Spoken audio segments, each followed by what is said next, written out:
Bonjour et bienvenue dans cette nouvelle émission dans laquelle on va reparler de quand vendre, parce qu'on l'a vu, c'est une question qui est vraiment clé pour l'investisseur, sauf que cette fois-ci, on va se focaliser sur les entreprises de croissance et les entreprises de qualité, qui sont deux styles d'investissement différents, mais qu'on peut traiter un peu de la même manière pour les ventes. Alors, vous vous souvenez, quand vendre une société value, une société décotée, c'était à peu près simple. Je dis à peu près parce qu'on a vu que voilà, ça pouvait se complexifier.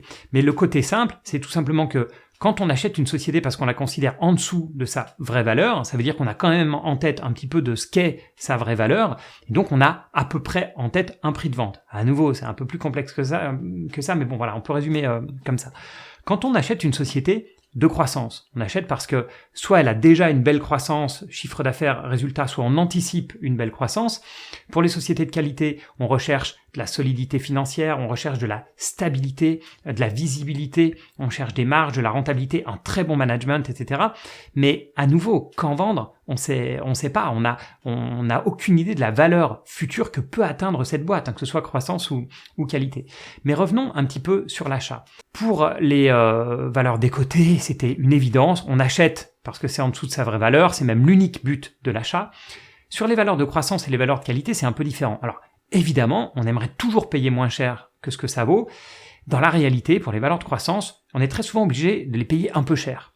Tout simplement parce que, comme par définition, ce sont des entreprises à très forte croissance, ce sont celles qui sont à la mode, c'est celles dont on parle, c'est celles qui font la une des journaux, qui sont les plus suivies par les marchés financiers, etc.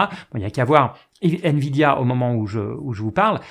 Et forcément, c'est difficile de trouver une bonne affaire dans ce contexte. Certains essayent malgré tout d'acheter des valeurs de croissance pas chères, c'est ce qu'on appelle le style croissance à prix raisonnable, ou bien GARP en anglais, qui a été popularisé par Peter Lynch. Alors, ce style-là, il est très bien en théorie, sauf qu'il faut, en gros, chercher de la croissance que personne n'a vue, ce qui est quand même très rare. La croissance, elle saute assez vite aux yeux quand le nombre de clients, par exemple, explose, etc. C'est connu, même dans le grand public, on connaît en général les sociétés de croissance. Donc oui, on peut essayer d'en acheter pas cher. Dans la grande majorité des cas, on va les acheter à leur prix et même très très très souvent un peu trop cher. Du côté des valeurs qu'on appelle de qualité, c'est un peu pareil depuis quelques années. Avant, on pouvait les acheter au juste prix et aujourd'hui, de plus en plus, on est obligé de les payer un petit peu cher. Alors, il y a plusieurs raisons à ça. La première raison, c'est que beaucoup de belles sociétés de qualité sont aussi des sociétés de croissance. Donc, elles font partie de ces sociétés dont on parle, qui sont un petit peu à la mode, etc. Pour vous donner des exemples tout bêtes, en France, LVMH, oui, c'est une société de croissance et oui, c'est une société de qualité. Donc LVMH, évidemment, tout le monde en parle, tout le monde la veut dans son portefeuille, elle a eu des très bons résultats, etc. Donc voilà, typiquement une valeur qui vaut un peu cher, même chose pour Dassault Systèmes, même chose pour beaucoup d'entreprises. Aux États-Unis, alors là on en trouve plein, des valeurs de qualité qui sont aussi des valeurs de croissance, Visa, Mastercard, Microsoft, etc. Même Nvidia, qui est aussi aujourd'hui la valeur de croissance, en tout cas au moment où je tourne cette émission, même Nvidia, il y a 1 an ou 2, c'était à la fois une valeur de qualité et puis une valeur de croissance. Sauf qu'aujourd'hui, comme on est dans un mode d'hyper-croissance sur Nvidia, forcément la valorisation est très élevée et donc pour moi, ça la sort des valeurs qu'on va appeler de qualité. Mais la croissance, c'est pas l'unique raison qui fait que les valeurs de qualité sont chères. L'autre raison, si je prends une boîte de qualité qui se paye cher, mais qui a pas forcément une croissance énorme, ça va être Air Liquide. Air Liquide, oui, c'est une entreprise de qualité. C'est pas forcément une entreprise de croissance pour autant. Elle fait 6,5% de croissance par an depuis 30 ans. Et pourtant, elle se paye un peu cher. Et en fait, ce premium, cette valorisation importante que donne le marché, c'est la prime à la stabilité. On sait que c'est une boîte qui est très bien gérée, qui est très solide, qui est très stable, qui a une visibilité aussi des résultats et du chiffre d'affaires, qui est importante, qui est très peu cyclique, etc. Donc ça se paye. Donc on voit que globalement, valeur de croissance, valeur de qualité, on va avoir tendance à les surpayer un peu pour la croissance. Malheureusement aujourd'hui, j'ai envie de dire, parce que c'est un peu un style à la mode, on va payer aussi un peu cher sur la qualité. Donc voilà pour la partie valorisation au niveau de l'achat. Une fois qu'on a bien intégré ces notions de valorisation et de croissance, je vois pour moi 3 raisons pour vendre ce type de valeur. La première raison, la plus évidente, c'est que l'entreprise a perdu les atouts qu'il avait fait acheter.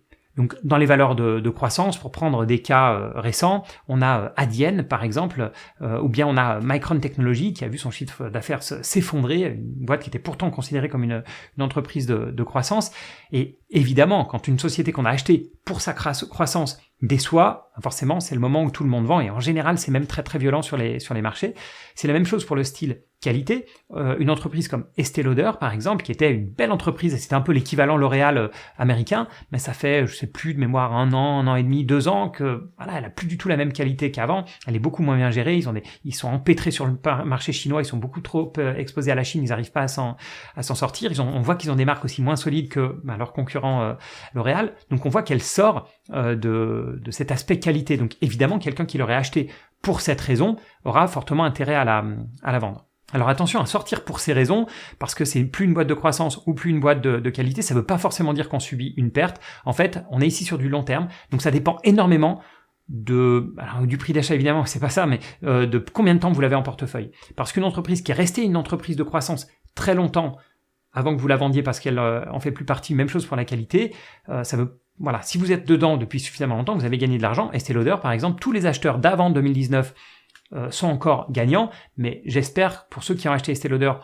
pour sa qualité, en fait, qui sont sortis depuis déjà plusieurs mois, donc la plupart du temps avec un profit. Mais surtout, dans ces cas-là, il ne faut pas hésiter à sortir dès les premiers doutes, parce que ça peut être relativement violent, surtout sur les boîtes de croissance. Et on va être honnête, c'est très dur de vendre basé sur cette condition-là. Pourtant, c'est la condition principale. Il faut vendre quand nos critères ne sont plus respectés. Mais voilà, dans la vraie vie, on s'est attaché à la valeur, on a tendance à y croire encore. Et puis, il y a cette inertie, on voit la croissance qui diminue, un trimestre, 2 trimestres, qu'est-ce que c'est juste un ralentissement temporaire ou pas? C'est extrêmement compliqué, mais en tout cas, ce qui est sûr, c'est qu'il faut être implacable. Si vous voulez réussir dans ces modes de gestion, il faut vraiment se couper le bras au moment où c'est encore possible. La deuxième raison pour vendre ces sociétés, ce sont les valorisations.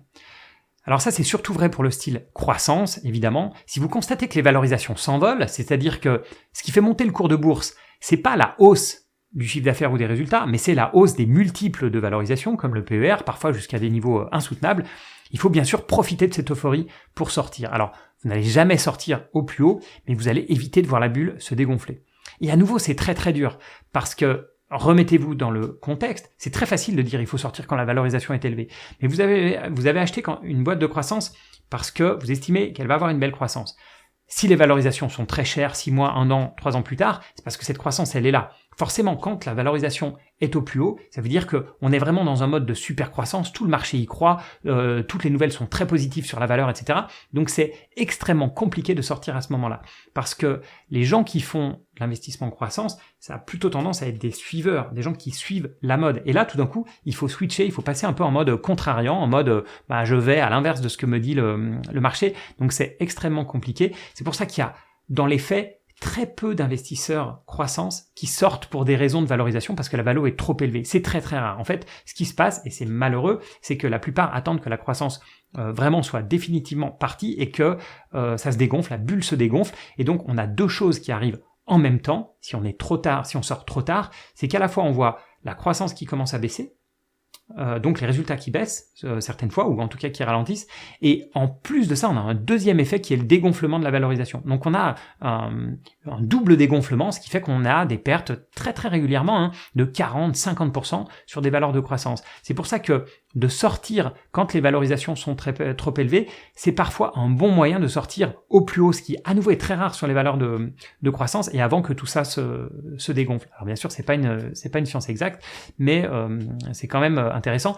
Pour les valeurs qualité, c'est la même chose, c'est le même principe, et c'est plus rare quand même que les valorisations s'envolent sur les valeurs de qualité, parce que ce sont des valeurs qui par définition sont très stables, mais comme je le disais, je vois un effet de mode, et cet effet de mode, moi aussi j'y participe un peu en tant que, voilà, vu que je crée du contenu et que je dis que je fais de l'investissement qualité et que ça marche, et regarde, etc. Forcément, voilà, petit à petit, il y a un petit effet d'emballement sur le style quality, et je m'aperçois que le style quality, les valeurs sont de plus en plus chères en termes de valorisation. Ce qui est bien en termes de résultats, je suis très content de mes résultats des années passées, mais ce qui est un peu plus embêtant quand je cherche de nouvelles opportunités, parce que ma liste de valeurs de qualité, elle n'est pas infinie en fait. Je suis à peu près 70-80 valeurs de qualité. C'est toujours les mêmes, toujours des grands noms bien solides, etc., que des boîtes que j'aime beaucoup, et je les achète souvent après en fonction de leur valorisation.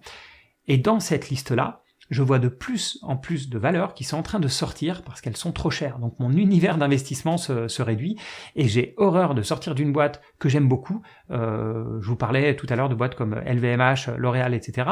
Je suis content de les avoir en portefeuille et ça me ferait mal de sortir parce que ces boîtes-là deviennent trop chères, mais s'il faut le faire, je le ferai bien sûr sans hésitation.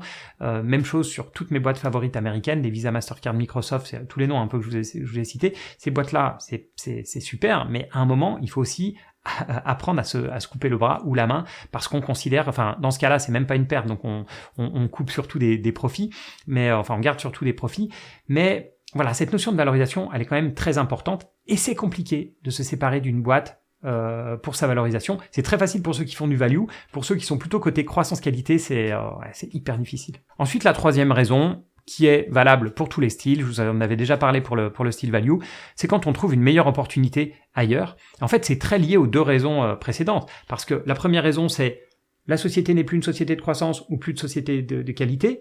Le plus simple, c'est d'en trouver une autre qui a une meilleure croissance ou une meilleure qualité. Et en fait, psychologiquement, ça aide énormément, parce que je vous disais que c'est très dur de réaliser qu'en fait, on s'est trompé, ou en tout cas l'entreprise est plus celle qu'on pensait, et ça aide énormément de trouver une entreprise encore meilleure, et puis pour basculer, pour vendre et aller dans cette entreprise. Même chose sur les valorisations. Si on s'aperçoit qu'une valorisation est un peu trop élevée sur une valeur, on avait, je sais pas, du Nvidia, et puis on trouve éventuellement que la valorisation est trop élevée. C'est beaucoup plus simple de trouver une entreprise qui est, admettons, aussi dans le secteur un peu lié à l'intelligence artificielle, qui sera peut-être pas aussi belle que Nvidia, mais qui sera surtout moins chère que Nvidia, et de basculer sur cette de trouver une meilleure opportunité, ça aide psychologiquement énormément, parce que comme je vous disais, sortir parce que la boîte n'est plus celle qu'on pensait, ou sortir pour sa valorisation, c'est psychologiquement très compliqué. Si c'est juste pour garder du cash de côté, c'est beaucoup plus simple quand on a trouvé une autre opportunité. Si vous avez regardé l'émission précédente sur quand vendre une valeur décotée, vous avez dû noter deux différences majeures, vraiment très importantes à comprendre.